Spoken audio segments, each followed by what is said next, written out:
Like, share, subscribe, leave a comment. I appreciate my new subscribers. We moving on up. Thank y'all.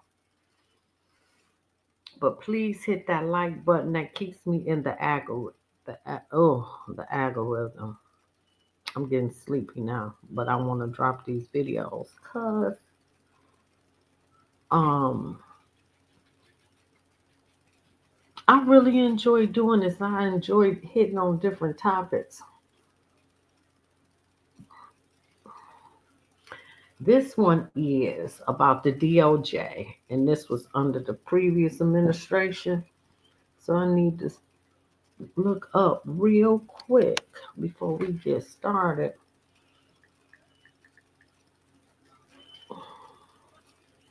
If the DOJ is still investigating these prisons.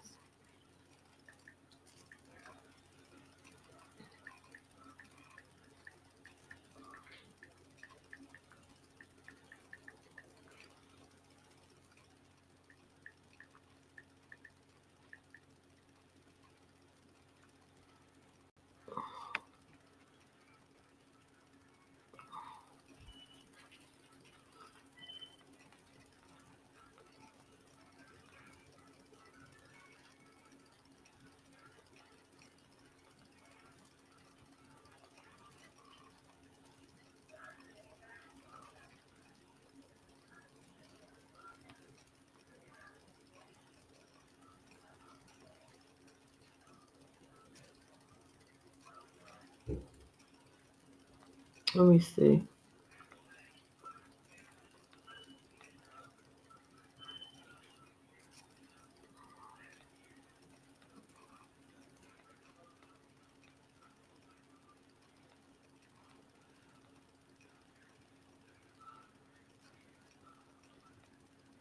Okay, that's the civil rights.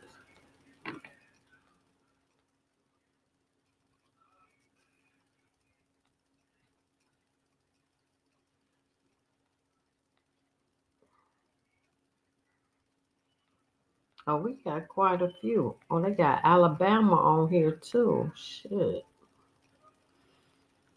All right, after I finish this, then I'm gonna hit that. So, with the investigation from the Department of Justice, they found that these prisons and jails. Now, you got these senators going around talking about alligator Alcatraz for these migrants or these illegals. It's they so unfit. Y'all don't complain about the YNs that's locked up, the brown people that's locked up living in horrific conditions, but you go and you advocate for these illegals at Alligator Alcatraz. Fuck them. Facts. Anyway, unconstitutional, unlawful, and dangerous. DOJ releases horrific findings related to Fulton County Jail, and this is under Fonnie Lewis, who been taking L after L after L in her district. However, she finally got a win with Cash Out because he got life. Officials refer to those conditions as long-standing, unconstitutional, unlawful, and dangerous. Shit. Oh, that's right. I can't move this though because I took pictures. The Department of Justice. Oh shit. No. Oh,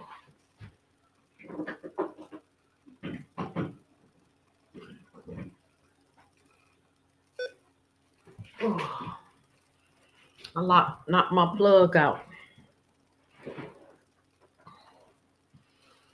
Oh shit. The Department of Justice announced disturbing revelations related to an investigation in Fulton County Jail. Fulton County Jail, an announcement that comes after years of controversy regarding conditions inside the facility. And if y'all remember, Yak Gotti got stabbed in the head during the YSL trial there. He got stabbed and had stitches right in his head. The Fulton County Sheriff's Office doesn't adequately protect jail inmates from violence by other detainees, including stabbings, sexual abuse, and killings. Federal officials contend in length report that the details alleged abuses. The Fulton County Sheriff's Department, vulnerable populations, including people who are gay, transgender, young, or have serious mental illness, are particularly at risk from violence, which causes physical injury, long lasting trauma, the report says. Our investigation finds long standing, unconstitutional, unlawful, and dangerous conditions that jeopardize the lives and well being of people held there. Kristen Clark, Assistant Attorney General for Civil Rights, said at a news conference.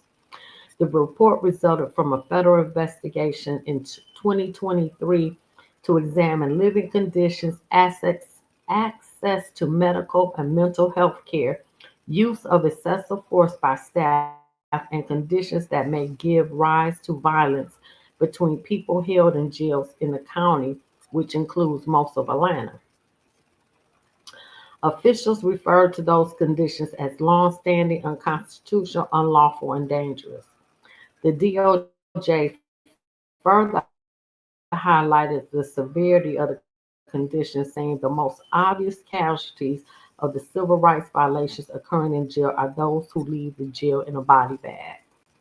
In addition, the DOJ noted that Fulton County Jail does not adequately protect incarcerated people from violence and physical deficiencies.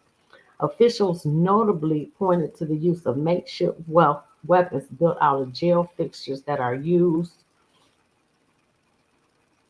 to harm other inmates.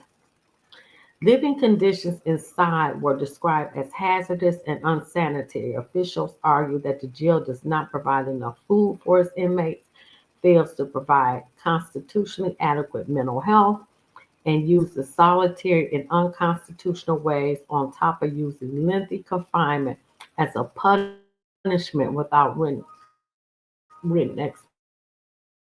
explanation. Investigators cited September 2022 death of LaShawn Thompson, 35, in a bed bug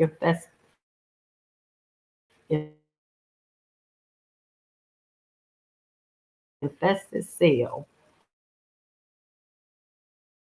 in Fulton County Jail, noting independent autopsy conducted at his family's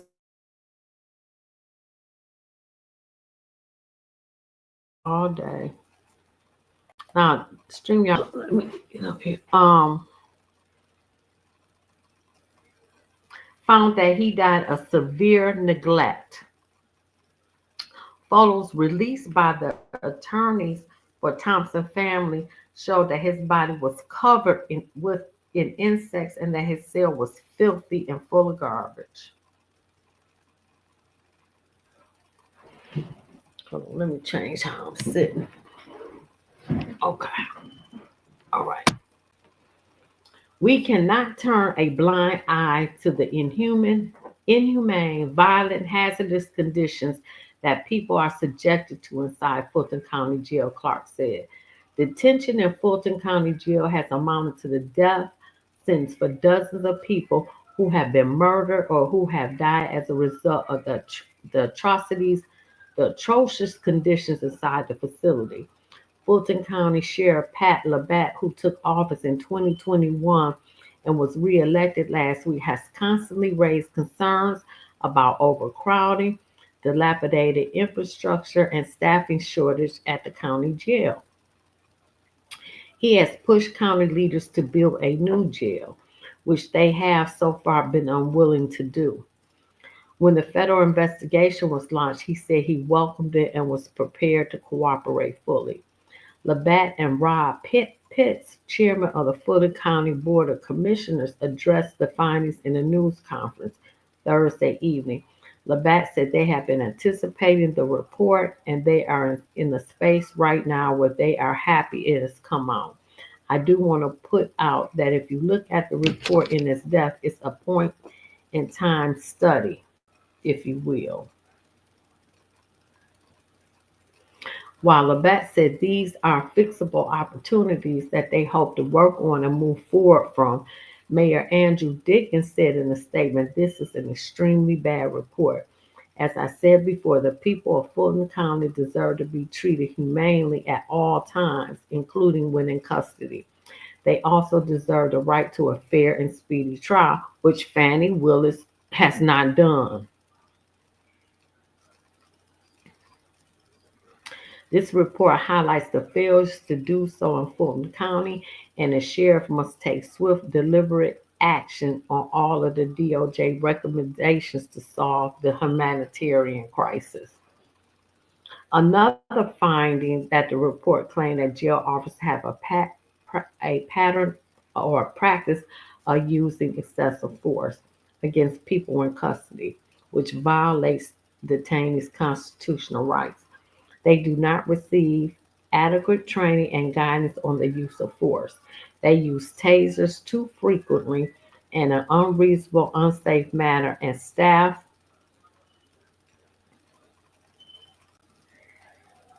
investigations also found that the main Fulton County Jail building is hazardous and unsanitary, citing flooding from broken toilets and sinks, infestation of cockroaches and rodents, and filthy cells with dangerous exposed wires. Investigators contend that this exposes detainees to pest infestation, malnourishment, and other harm.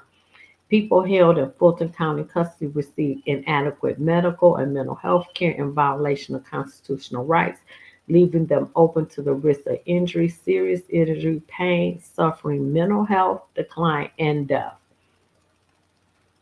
People with serious mental illness and youth offenders are routinely held in restrictive housing that exposes them to the risk of serious harm, including self-injury, physical decline, and acute mental illness, the report says. These practices discriminate against people with mental health disabilities in violations of the Americans with Disability Act, it states. Included in the report are 11 pages of minimum recommendation measures that jail officials should implement. It concludes with a warning that federal authorities will likely take legal action if concerns are not sufficiently addressed. It says the Attorney General may sue to correct the problems in 49 days and could also intervene in any related existing private suits in 15 days. Understaffing, poor training, and a lack of supervisory failures were also cited, with officials saying detention had amounted to death sentence as a result of the atrocities committed at the facility.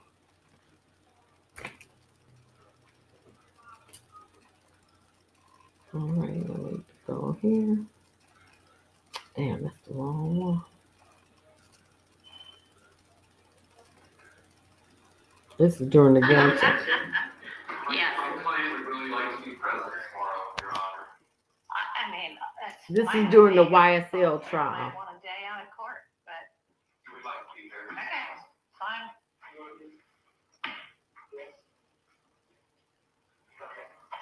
There we go. All right, well, y'all can be here too, but court will not be in session. You think? I mean, law and to protect civil rights. This is City Nash. Custody and control, manage their well-being. But Pat got something to say. This City Well, he Nash. gets stuff too, but I'm gonna dig in right after we get done. At the end of the day, people do not abandon their civil and constitutional rights at the jailhouse door. Jails and prisons across the country must protect people from the kind of gross violations and unconstitutional conditions that we have uncovered here. I'll now turn the floor over to U.S. Attorney Buchanan.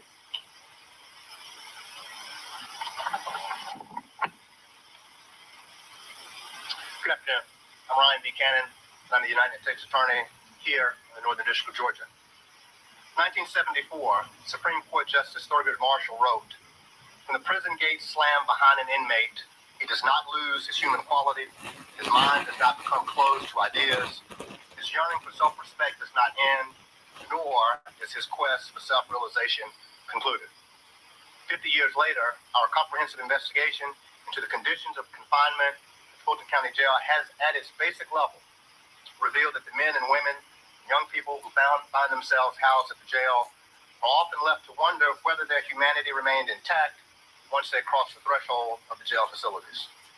Whether at the main jail, which is known to many in our community as Wright Street, or at its annex facilities, people in custody in Fulton County who are accused of crimes or awaiting formal charges or trials must protect themselves from brutal physical attacks by other detainees, subjected to frequent excessive force, manage their well-being with inadequate food and unsanitary living conditions, and hope that they can find access to a strained medical and mental health care program.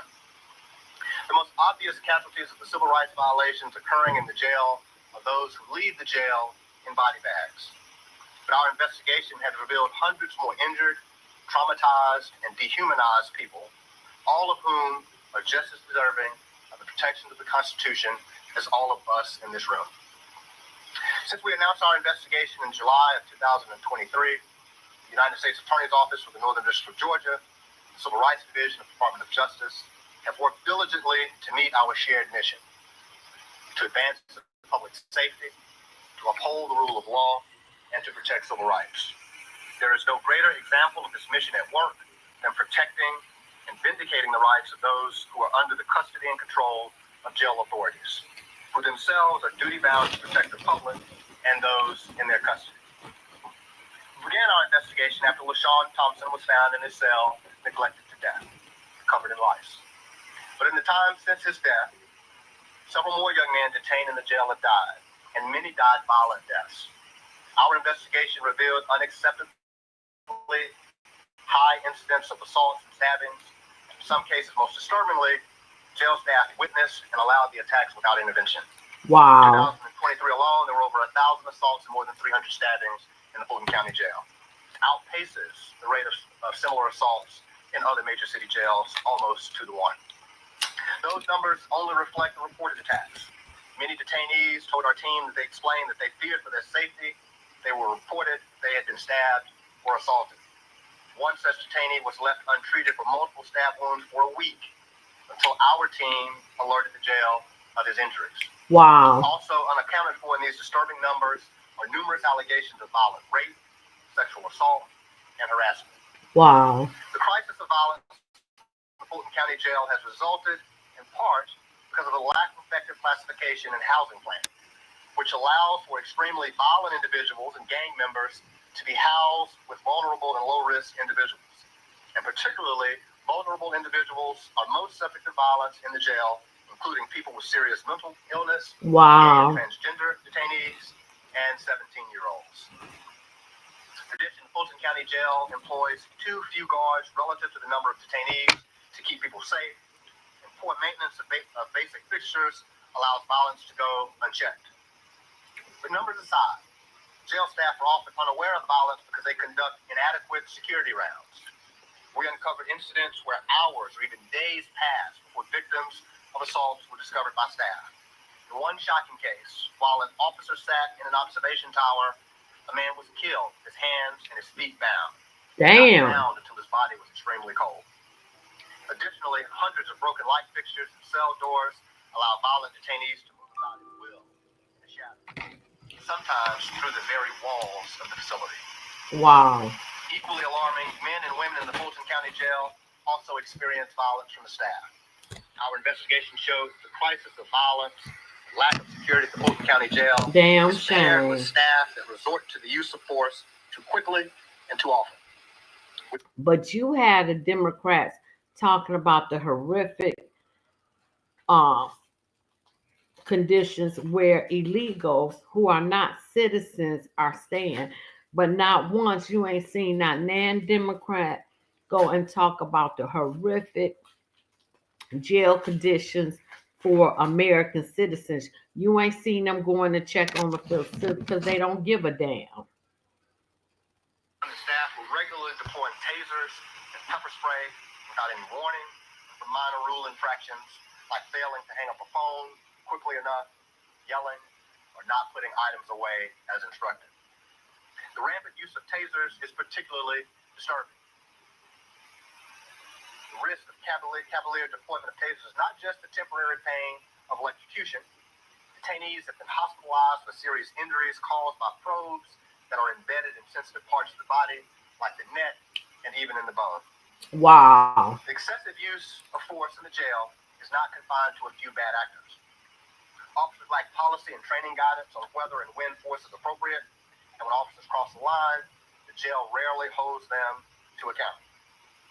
In some cases, the policy is glaringly inconsistent with established use of force techniques. Written policies explicitly state that staff may deploy their tasers against suicidal or emotionally disturbed persons without any assessment of danger to themselves or to others. Staff are permitted to use force when a person interrupts their work. And the use of force reports and supervisor reviews bear this out. Supervisors rarely assess a need for the use of force. Fare no better. I mean, they did. They hear me in the interrogation. Who are in higher up positions are to go around and basically This little Woody. use their power. We can't usurp their power and be like, nah, you can't do this, you can't do that, unless it calls for stuff like this. Rice Street needs to be demolished. Fact. It needs to be broken down, needs to be modernized. Because from what we just heard in that report, you can't fix that. Remember the quote unquote, well, I won't say the quote unquote, that's terrible. Remember the Yadalve shooting in Texas? You know what they did with the school? They just demolished it. They said, we can't bring nobody through here, bro. It's too bad. The memories are too strong and all of this stuff. And I 100% agree. But in this instance, as far as Rice Street goes, they got to create something else. They just do. Now, what they should create is a better jail, of course, but that goes without saying. And I would say anybody who has had a family member in jail, we don't know what they're going through. They hide a lot of stuff. They do. They talked about a dude who got stabbed and basically didn't get seen for days. Yeah. Men getting taken by another man and stuff. He's Johnson. He turned his butt up, and I called him, and I dramatized it. I said, oh, God damn. God damn. What the hell, tree trunk coming out of your nigga? But either way that goes, what the hell? I mean, this ain't supposed to be how jail is supposed to be ran. Remember what Lil Woody said when he said this? June 10th, they questioned me. I was at the verge of losing my mind because every time I outside, keep locking up. They got me. They did it. They held me in the interrogation room for a whole day, probably. I don't know. They put me right back in Rice Street. Put me right back behind all these doors. They constantly kept doing it to me. You know what I mean? Like, I don't, at this point, like, I'm tired of keeping living this stuff. I'm tired of it. I'm tired of it, man. I'm sitting right here. I got cramps, man. I got knots in my stomach, man. I haven't eaten, man. I tried to eat yesterday. I haven't ate today. I'm sitting up here. I asked for a break. I asked. I'm in pain right now.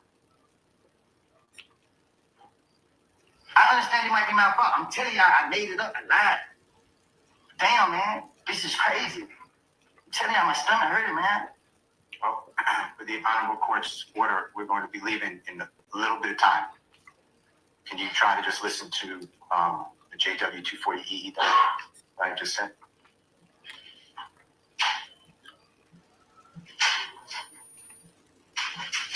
If you need it, can you put in your earphone if you don't mind? I can hear it. Okay.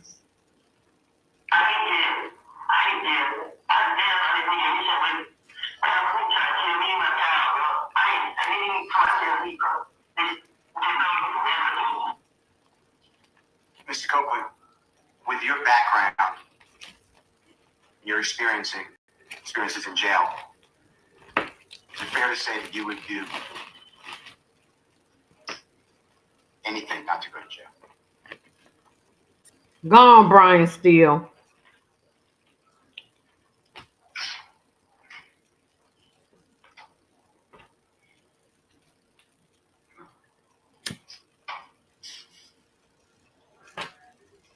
Mr. Copeland, can I ask you a couple questions?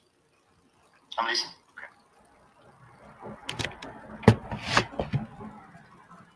Okay. For people who've never been to prison or jail, do you know the difference, by the way? Y'all know this. Objection on relevance. Sustained. Whether it's a prison or jail, is it fair to say that Rice Street is not either one. It's not prison or jail. I don't know what that place is. This is the worst place in the world.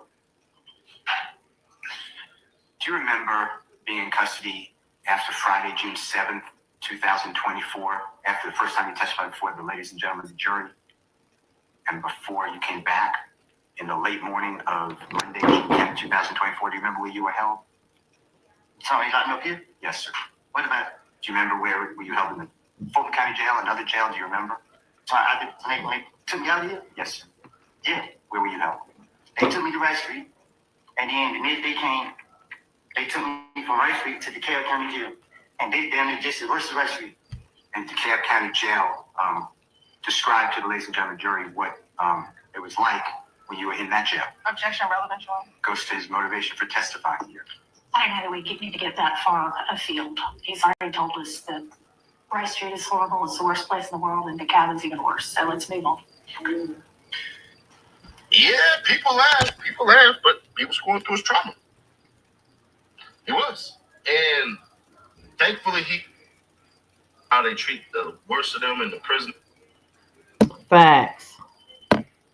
And that was during the Young Thug trial. And that was a good video.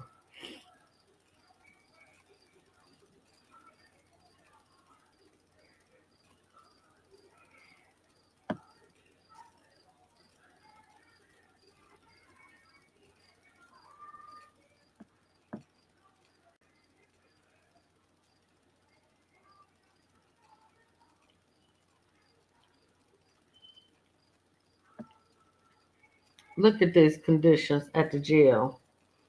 Department of Justice has just released a scathing report on the Fulton County Jail in Atlanta. It says detention in the facility has been, quote, a death sentence for dozens of people, and conditions there are described as atrocious. Sherelle Hubbard has more details on the findings. The Justice Department says its civil rights investigation found conditions in the Fulton County Jail in Atlanta to be inhumane and hazardous to inmates.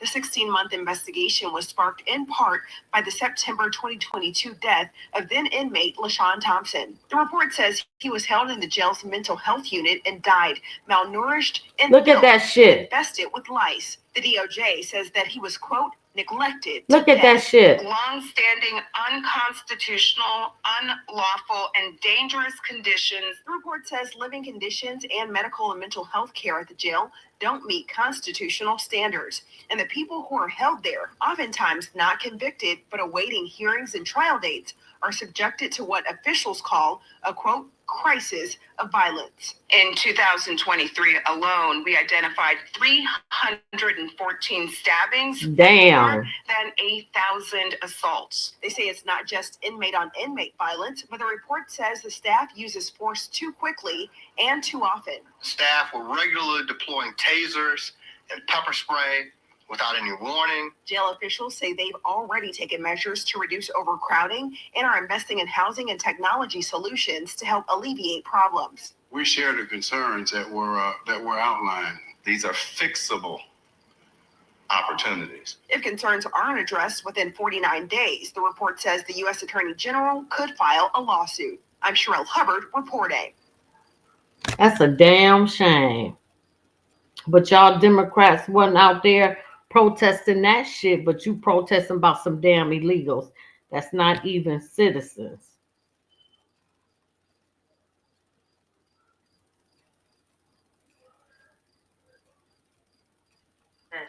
This week, the Department of Justice released its findings on the deplorable conditions at the Fulton County Jail, the Rice Street facility. This investigation started last summer after a man named LaShawn Thompson was found dead in a cell covered in bed bugs.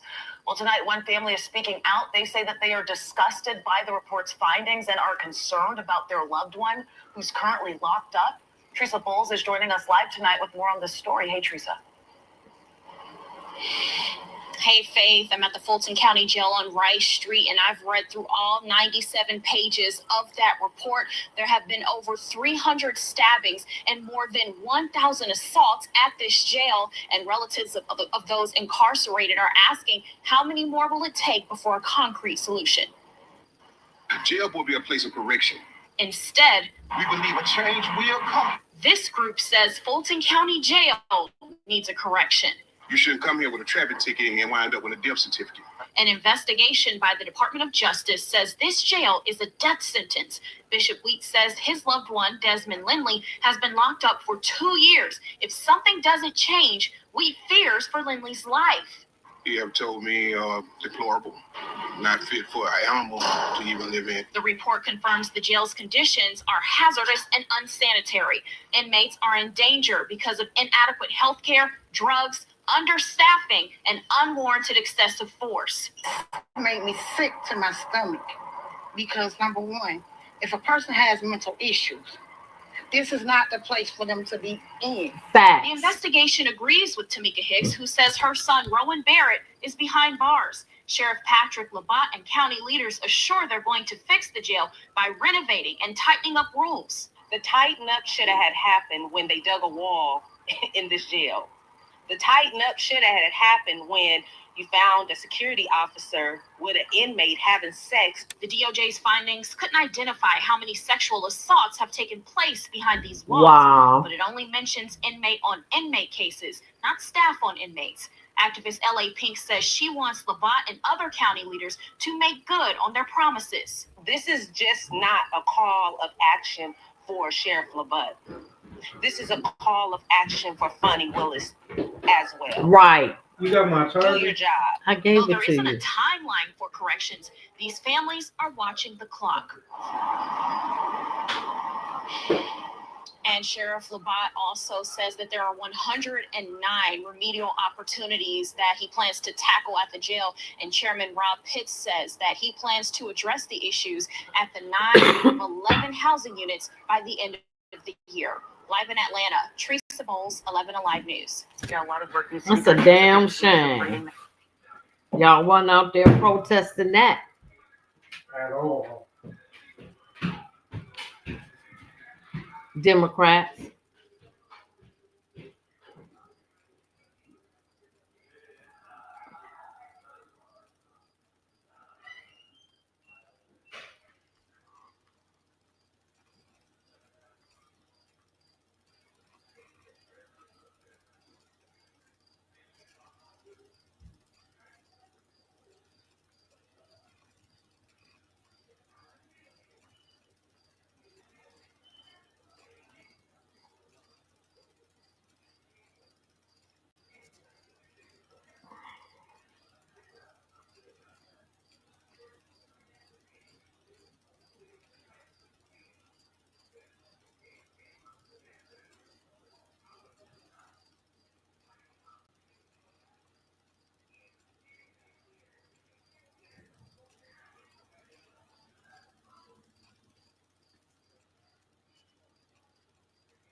Okay, this is during YSL. Yeah, got it when he got stabbed. The Fulton County Sheriff opened the doors to his jail today to show the extremely poor conditions that he's trying to fix. As Fox 5's More Stiggs reports, the spotlight has been on the jail since the death of a prisoner whose body was covered with bugs. On top of the Fulton jail being way overcrowded, there are sections like this one here that they can't use or shouldn't use, and yet they had been used and part of the deplorable conditions. An inmate complains he needs to get out of the county jail to go see a judge. The sheriff, Pat Labatt, allowed the public to see inside. Every inmate, every detainee, and every cell. Labatt says he will look at every floor and talk to the inmates. Some continue to be curled up in doggy-style plastic trays due to overcrowding, and conditions made even worse because some of the jail sections cannot be used. There's actually a leaf behind the wall. We saw cell doors off hinges, water from leaks, and other things we will not This put a on this damn broadcast. One shame. inmate told Labat he's not been able to shower since Saturday. I came up here Saturday. We had our intake. We took a shower when we were coming up with intake.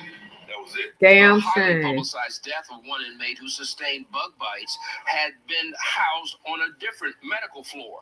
But that death put the Fulton jail and the sheriff in the spotlight. We have been, telling people you need this kind of help. We're in crisis. Labat told me he believes the rank and file were afraid to go over their bosses' heads to let him know how bad things had gotten. Now, he successfully persuaded Atlanta Mayor Dickens to allow him to use the downtown city jail for extra beds. But here's the problem. He has to move already short manpower from Rice Street to supervise transferred prisoners. Are you restricted somewhat because you're already on a manpower crunch here, so you can only do it in a phase? So what we've done is, yes, we do it in phases because of manpower. And the sheriff wants to make it clear he's not asking for a fancy new jail. He calls what's needed a replacement jail. You've seen these conditions here today. It explains why. From Northwest Atlanta, I'm Morris Diggs, Fox 5 News. So, wait a minute. This city Nash. Revenue corrupt? Say it ain't so. I agree. I'm not the elected sheriff. I understand that. I Not if the understand. elected sheriff knows that either, frankly, but, to my great and devoted deputies, can you all please get word to whomever is in charge of getting the defendants here to, if at all possible, not wake anybody at 2 a.m. to start. Now, I think we've garnered enough favor in America, and you own a firearm. Inept at best. So they sue. We don't want you to sit there and we could probably say, well, maybe the judge seen the tape. And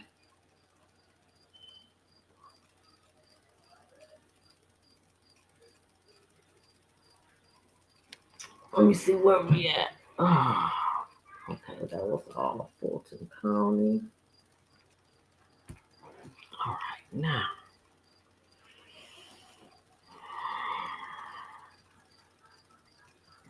Mm-mm.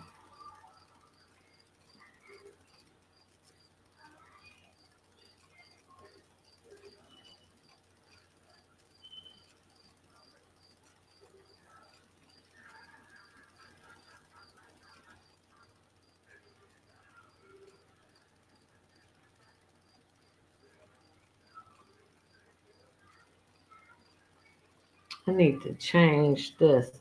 This is Memphis.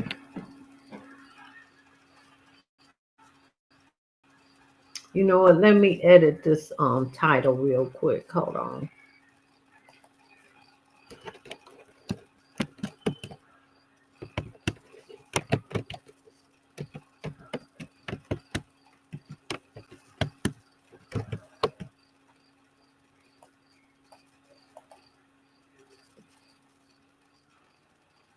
It's gonna have to be a part 2.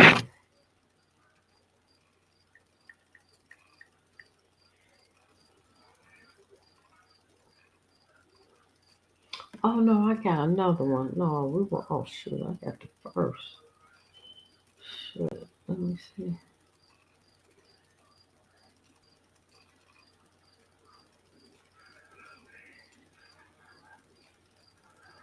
Let me see.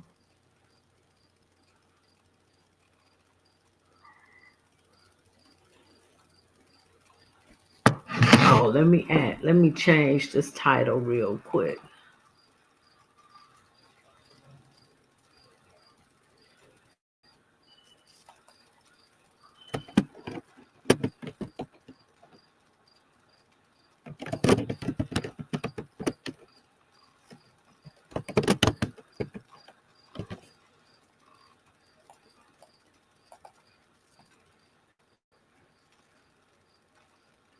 Now, this one is according to Harvey Weinstein, Rikers Island in New York. This is what he said. Remember how Harvey Weinstein, who was convicted and he had to retrial, that only 5 people watched that video? He said Rikers Island is deplorable conditions. But see, none of y'all Democrats protest about this with Americans, but y'all go to Alligator, Alcatraz, and protest conditions for illegals that's not even citizens. Who gives a fuck about what they go through? Harvey Weinstein claims the New York prison where he's doing time is failing to provide him the medical care he needs to the point where he fears for his life. The disgraced movie mogul just filed a claim with the Office of New York City Comptroller, alleging the conditions at Rikers Island are making his laundry list of medical issues even worse. In the docs obtained by TMZ, because it ain't true if it ain't on TMZ, Weinstein claims his medical conditions deteriorated significantly and dangerous during his incarceration at Rikers Island, and he's blaming it on the prison.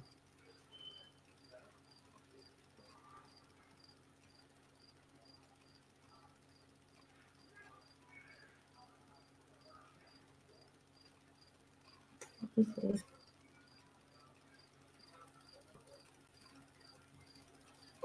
now let me go to this next one.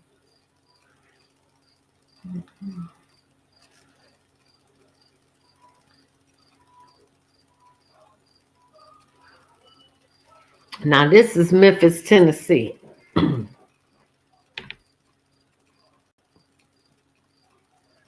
This is the report from the DOJ in Memphis, Tennessee. Good morning. Joining me is Reagan Fondren, acting U.S. Attorney for Western District of Tennessee. Attorneys from the Civil Rights Division and the U.S. Attorney's offices, and more than a dozen experts who specialize in police department management, use of force statistics, and other areas. The investigation was comprehensive and exhaustive. We interviewed dozens of police officers and many city employees, as well as hundreds of community members and local organizations. We reviewed hundreds of incidents, watched hundreds of body-worn camera videos, read thousands of documents, and conducted statistical analysis of the Memphis, Tennessee jail. Based on the investigation, they found that they stop, search, and arrest people unlawfully, that their policy has a discriminatory effect on Black people, and that they discriminate against people with behavioral health disabilities. Furthermore, we're concerned that Memphis police officers unnecessarily escalate encounters with some of the most vulnerable members of its community, its children. They are regularly risk their lives to keep people safe and protect their rights. The practices I describe, however, violate the Constitution and federal law. They harm and demean people, and they promote distrust, undermining the fundamental safety mission of the police department. First, the department must stop using excessive force. Officers often make tough choices in stressful circumstances, but in Memphis, we found that officers often use unwarranted serious force in response to low-level violation or traffic offenses. For example, officers tackled a man and held him down by his neck for littering in a park. Officers routinely punish people who flee or don't immediately follow directions. Second, the police department must end unlawful stop, searches, and arrests. Without reasonable suspicion or probable cause to believe people they stop have contraband, are dangerous, or a flight risk, officers often frisk, search, and handcuff or hold them. Second, the police department must end unlawful stop, searches, and arrests. Okay.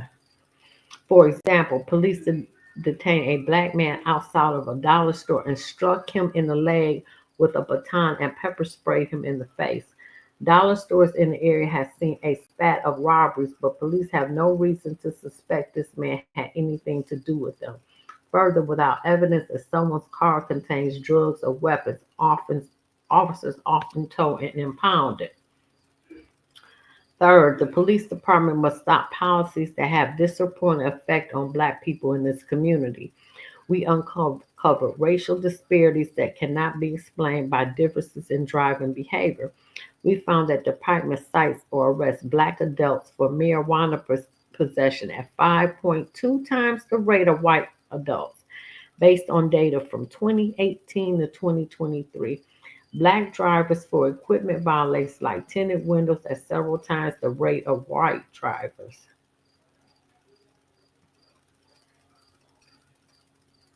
Stop discriminating in response to people with behavioral health issues. When someone in Memphis calls 911 for medical emergency, medical professionals respond. But if someone calls 911 for a behavioral health emergency, the police respond even when there's no evident safety risk. One woman encountered police officers 169 times over 5 years. In nearly 95% of these houses, there was no criminal charge. Instead, police brought her to a hospital care. Crisis intervention teams began in Memphis, with officers specifically trained in responding to behavioral health calls. Nevertheless, we found that even those officers still use force without justification and without first trying to resolve situations peacefully.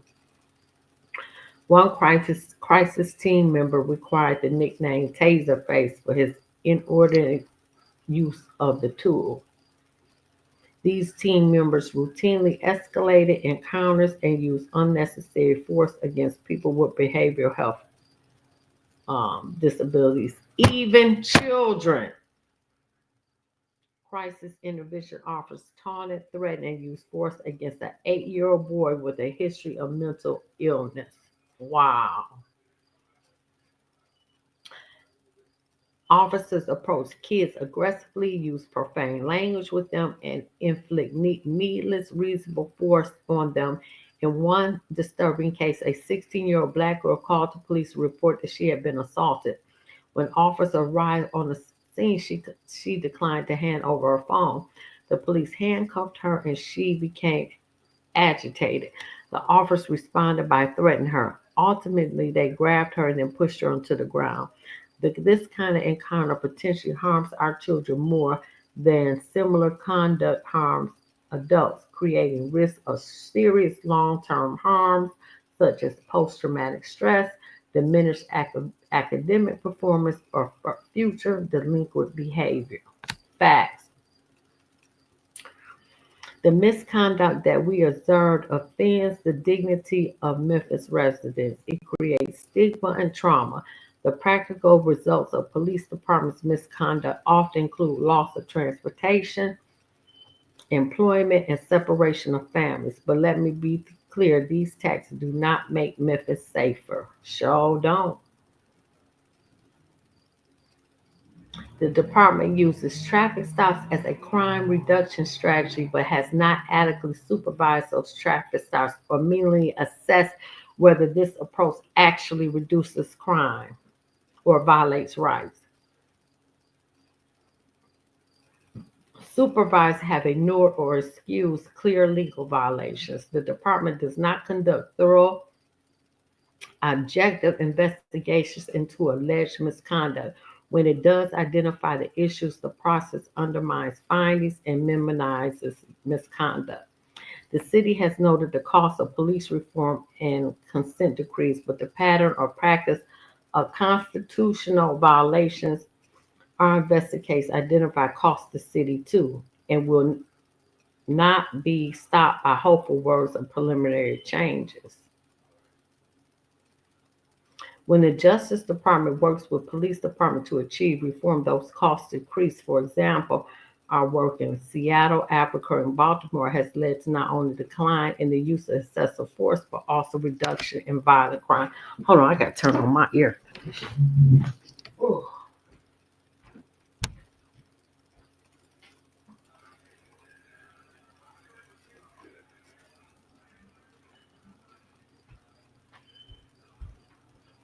So we just did Fulton County. Now we doing Memphis, Tennessee.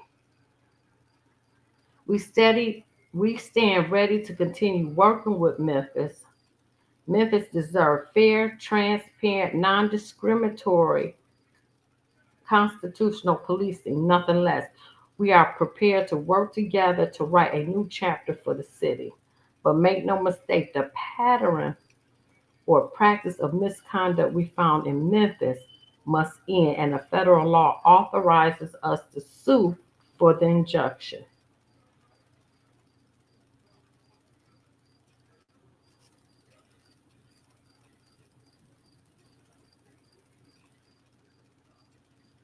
Now that's Memphis.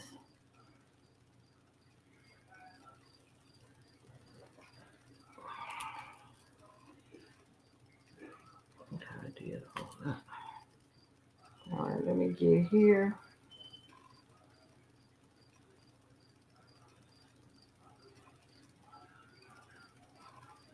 Damn, I got to go all the way.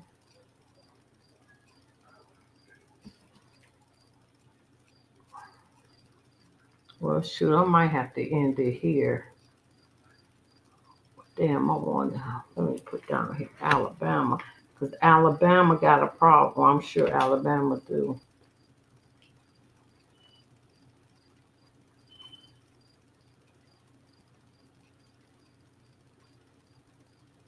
All right, I'm going to end this here. Like, share, subscribe, leave a comment. Let me end this here. Oh, I had a, I thought I had a comment. Oh, no, I didn't. Okay.